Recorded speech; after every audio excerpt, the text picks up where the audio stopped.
Rio fazer um curso, né? Saiu aqui de Cabeleiro com a família dele, para fazer um curso lá em São Pedro da Aldeia, onde atualmente eu estou morando, e se acidentou em uma daquelas rodovias. Eles ficaram lá sozinhos, né, durante um bom tempo, e até que um e-mail que eles haviam enviado para o projeto Quero Congregar, aqui ainda da Paraíba, é isso? Estavam aqui ainda? Já estava lá? Estava 3 meses lá, né? Então, e esse e-mail pastoral não tinha visto. Né? Rolou, e aí quando ele viu, encaminhou, a gente conseguiu fazer um contato com eles, e foi bênção para mim, pelo menos para mim, para minha família. Graças a Deus. Foi uma bênção ter conhecido, e a prova disso é que nós temos aqui. Amém. Eu falo muito, daqui a pouco eu vou estar aqui. Tem 2.000 quilômetros, 2.400 quilômetros.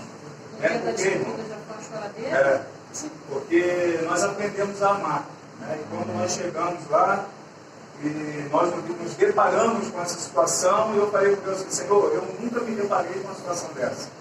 Né? E Deus falou comigo: cuida, só isso. Aí a gente tem tentado fazer isso da melhor forma possível.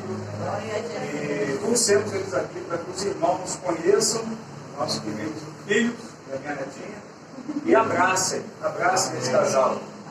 Eu sei que a distância aqui, a estrada não é muito boa, mas se vocês puderem dar essa assistência, depois aí vocês entram em contato, trocam o telefone, vai ser muito bom para eles e para vocês também, eu tenho certeza disso. Que Deus, ele glória a Deus. Amém. E é uma satisfação muito grande poder estar aqui conhecendo os irmãos. É isso? É um prazer muito grande. O Senhor, ele tem manifestado a presença dele, a glória dele. Irmãos, não é num número grande de pessoas. Deus não está preocupado com o número grande de pessoas, não. Deus, ele quer a qualidade no louvor. Deus, ele quer a qualidade na adoração. Ele quer a simplicidade do seu coração. Então não se impressione com o tamanho, não se impressione com o número de pessoas, com nada disso.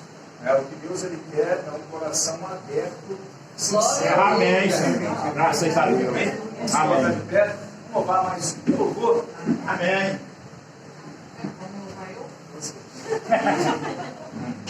Vamos orar aquele que é o único digno de sua glória a Deus. Aquela canção que diz assim: ao único que é digno de receber a honra e a glória, a força e o poder, ao Rei eterno e imortal, invisível, mais real, a Ele ministramos o louvor.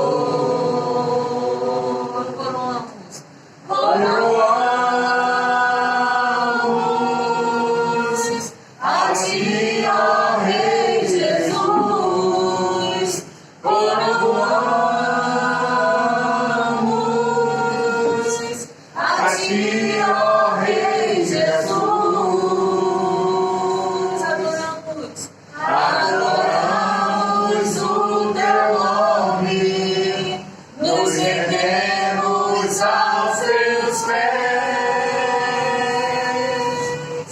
consagramos todo o nosso ser a Ti. Coroamos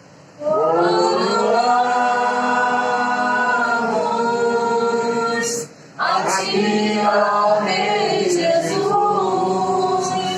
Coroamos a Ti, ó Rei Jesus. Adoramos o Teu nome, nos rendemos aos Teus pés,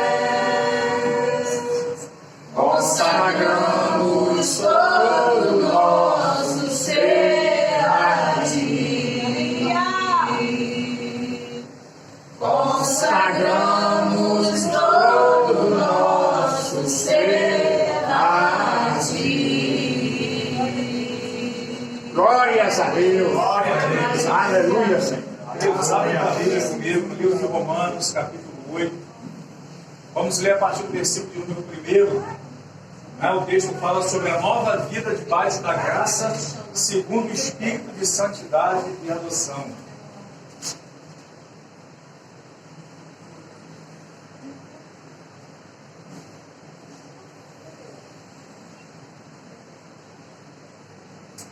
Glória a Deus. Aleluia.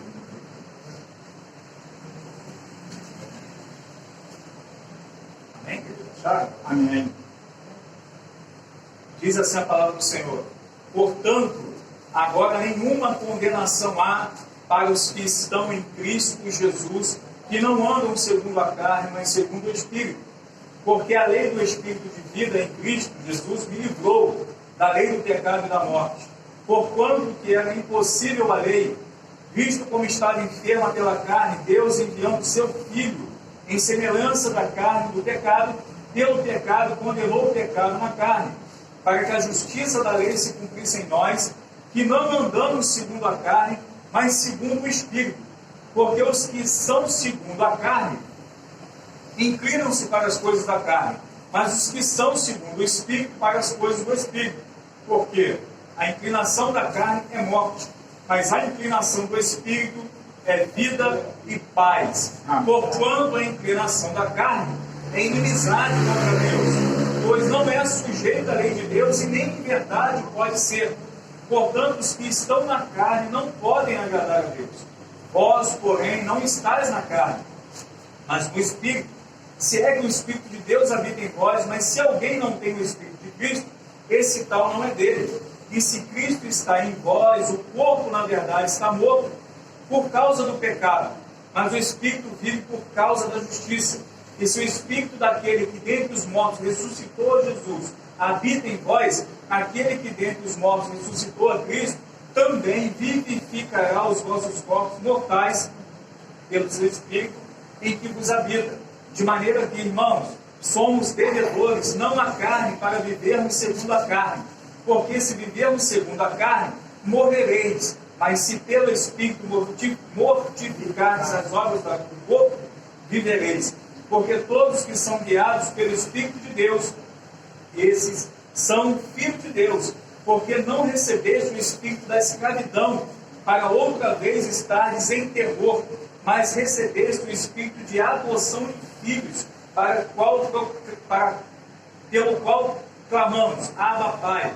O próprio Espírito testifica com o nosso Espírito que somos filhos. E se nós somos filhos, somos logo herdeiros, também verdadeiramente herdeiros de Deus e co-herdeiros de Cristo, se é certo que com Ele padecemos, para que também com Ele sejamos glorificados. Amém? Amém. Glórias a Deus. Queridos, podem se assentar.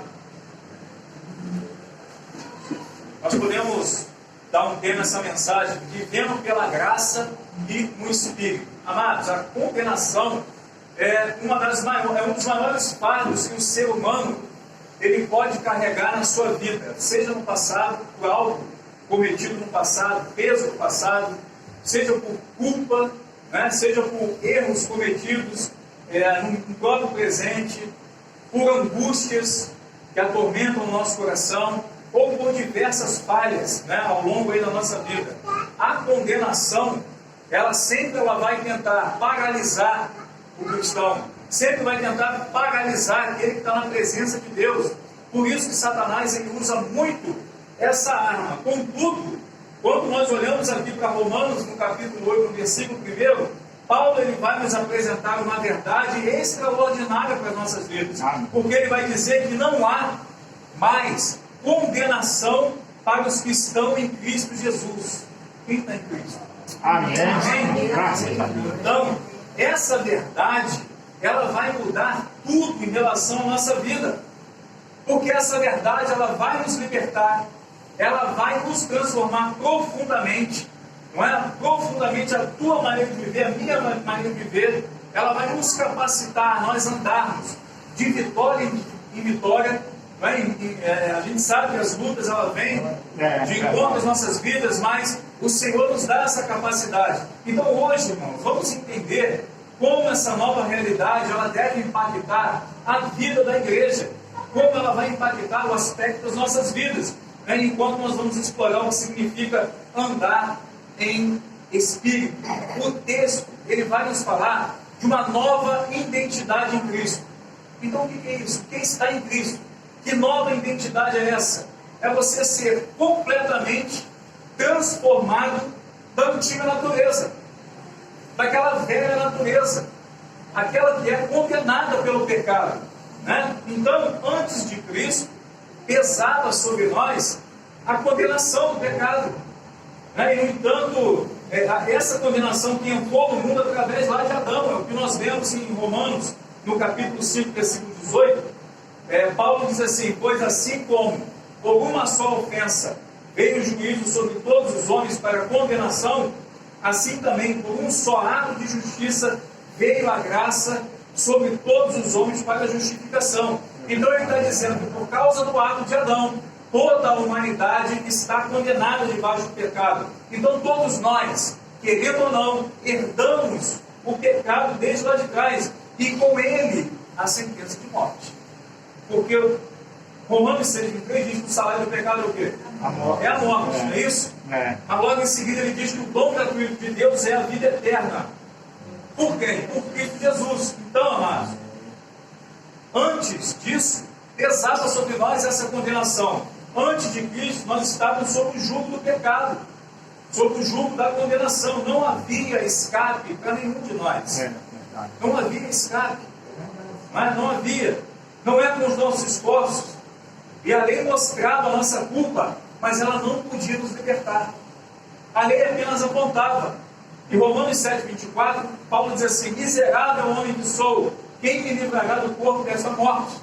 Então a lei ela não tinha o poder de libertar, mas apenas de apontar o pecado. Não é isso? Compreenda que sem Cristo nós estávamos destinados ao juízo eterno.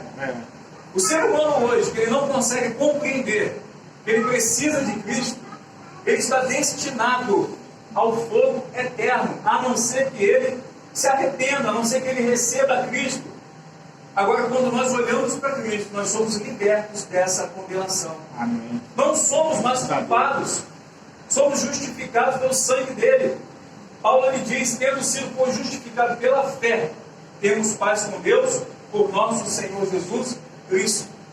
Então a justificação ela vem pela fé, e com isso nos traz a paz com Deus, mas o caminho é Cristo. Não há outro caminho. Embora o ser humano procure, mas não há outro caminho, né? Então pensa num prisioneiro, por exemplo, e esse prisioneiro está num corredor da morte, assim como Barrabás estava, o seu destino está selado. E de repente o governador ele vem e assina, ele emite um perdão incondicional para esse prisioneiro, e ele é liberto. Foi isso que Cristo fez com cada um de nós. Outrora condenado, ele então pega essa célula de culpa e crava na cruz do Calvário, para nos dar a oportunidade hoje de não vivermos mais segundo a natureza antiga, a velha natureza, mas de nós vivermos em novidade de vida com Cristo. Entenda, o peso da condenação é insuportável, insuportável, mas em Cristo essa sentença foi anulada sobre nossas vidas. Amém, Senhor. Graças a Deus. Estar em Cristo, amados, traz uma nova realidade para cada um de nós.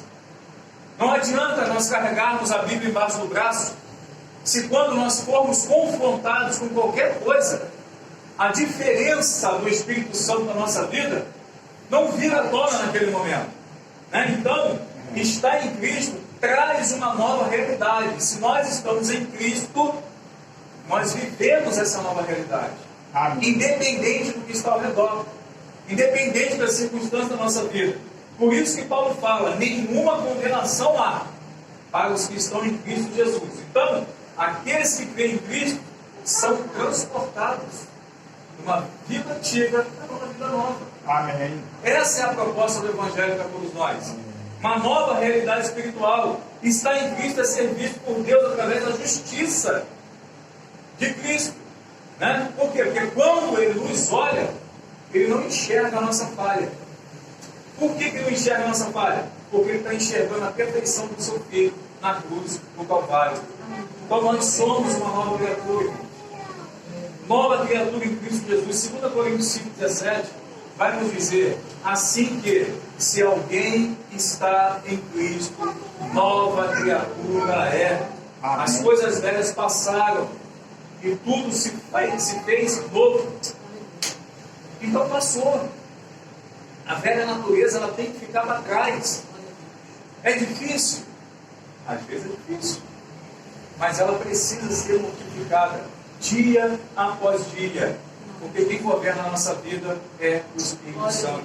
Então, se você está em Cristo, a sua identidade atual não pode ser mais definida pelo pecado. A sua identidade ela não pode ser definida pela culpa do passado. Quantas pessoas deixam de viver uma vida em Cristo, uma novidade de vida, porque ficam se martirizando por culpa do passado? Agora a sua vida é marcada pela justificação e pela graça e pelo amor de Deus. Essa é a marca da vida do cristão. Imagine, você sujo, maltrapilho, não é? Vestido dessa forma, e Cristo vem e te oferece vestes limpas, vestes novas. E ao vesti-la, ninguém mais consegue ver toda aquela sujeira, apenas as vestes de justiça que Ele te deu. Isso é novidade de vida. Isso é novidade de vida. Glória a Jesus. As pessoas olharem para você e dizer assim: pô, mas aquele cara lá, ele bebia de cair nas espinas. Olha como ele está agora. Que Deus é esse? Que Cristo é esse? Que vida é essa? É isso que eu quero. Só que nós estamos vivendo, irmãos, tempos em que o cristão não faz mais diferença, deixou de salgar, deixou de dar sabor, e não pode ser a nossa realidade. Lute para que isso não seja essa realidade, para que não seja a realidade dessa congregação aqui que está se iniciando nesse lugar, que não seja a realidade lá da congregação de Iguaba Grande, onde nós estamos. Nós temos que ser diferentes. Estar em Cristo é viver na realidade de uma nova criação. Amém, Senhor. Quando o passado você não pode mais definir.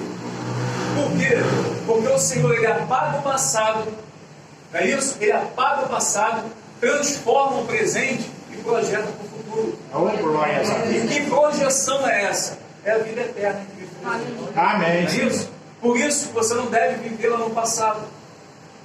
E nem tampouco ficar colocando muitos pés no futuro, aqui nessa terra. Os seus olhos devem estar em Cristo. Amém, Senhor. Projetando para a vida eterna. Não é isso? Colocando os seus olhos, a sua vida, nas coisas que são do alto. Porque tudo isso aqui vai ficar. Amém. Amados, andar segundo o Espírito inevitavelmente vai nos trazer uma transformação da nossa mentalidade.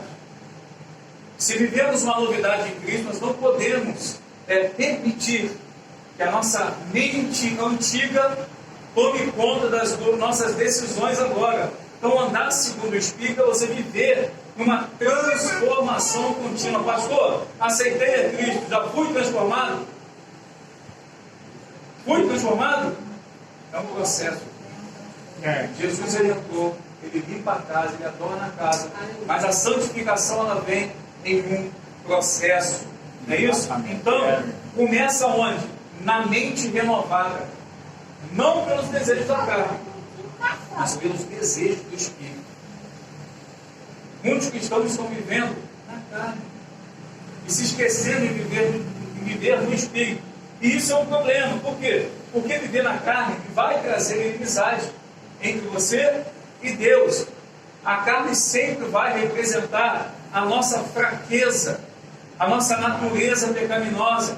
E aí Paulo afirma que aqueles que vivem segundo a carne estão mortos espiritualmente, né? Porque a inclinação da carne é morte. Romanos 8:6. Então, queridos, a mente carnal, o cristão com mente carnal, ele se torna uma pessoa inimiga de Deus. É o que o versículo 7 do capítulo 8 que nós lemos diz: portanto, a inclinação da carne é inimizade contra Deus, pois não é sujeita à lei de Deus, nem em verdade pode ser. O que é que Paulo está dizendo aqui? Olha, se você se inclina para a carne, você não vai se sujeitar às verdades espirituais. A pessoa que tende para o lado da carne, não adianta que ela não vai pegar essa verdade e vai colocar dentro do seu coração para viver essa verdade dia a dia. É isso que ele está dizendo aqui. A inclinação da carne é inimizade contra Deus. E quem aqui quer ser inimigo de Deus? Quem de nós quer ser inimigo de Deus? Dura coisa é cair na mão do Senhor. Porque se nós cairmos na mão do diabo, o Senhor nos livra. E se cairmos nas mãos do Senhor, então a carne ela vai buscar satisfazer os desejos egoístas da velha criatura, desejos temporais, enquanto o Espírito ele vai sempre nos conduzir para a vida eterna. O Espírito sempre vai conduzir para as coisas de Deus. Quando vivemos pela carne, nós estamos separados da vida de Deus e incapazes de agradá-lo. Não se engane, meu irmão. Se nós vivermos, mesmo com a Bíblia debaixo do braço, vivendo na carne, nós vamos adquirir essa inimizade. Isso é prejudicial para nós. Não é isso? Então, como os cristãos, nós fomos chamados a reconhecer a morte para a carne e reconhecer a vida para o Espírito. Todos os dias o pecado bate a porta. Todos os dias o pecado ele vai bater a sua porta. E nós devemos crucificar as obras da carne todos os dias. Gálatas 5,24 diz: e os que são de Cristo crucificaram a carne com as suas paixões e concupiscências. Não é isso? Isso nos leva a viver segundo o Espírito. Se nós agirmos assim, é fácil? Não, tem que ter renúncia. Tem que ter a mente voltada para as coisas santas. Não é? Que obras são essas, pastor? O próprio Paulo ele vai nos dizer no versículo 19 de Gálatas capítulo 5. Porque as obras da carne são manifestas. Ou seja, as obras da carne não tem nada escondido. Está tudo por aí. Adultério, fornicação, impureza, lascívia, idolatria, feitiçaria, inimizade, porfia, emulações, iras, pelejas, dissensões e por aí vai, heresia, inveja, homicídio, bebedices, glutonarias e coisas semelhantes a essas, acerca das quais vos declaro, como já antes vos disse, que os que cometem tais coisas não herdarão o reino de Deus.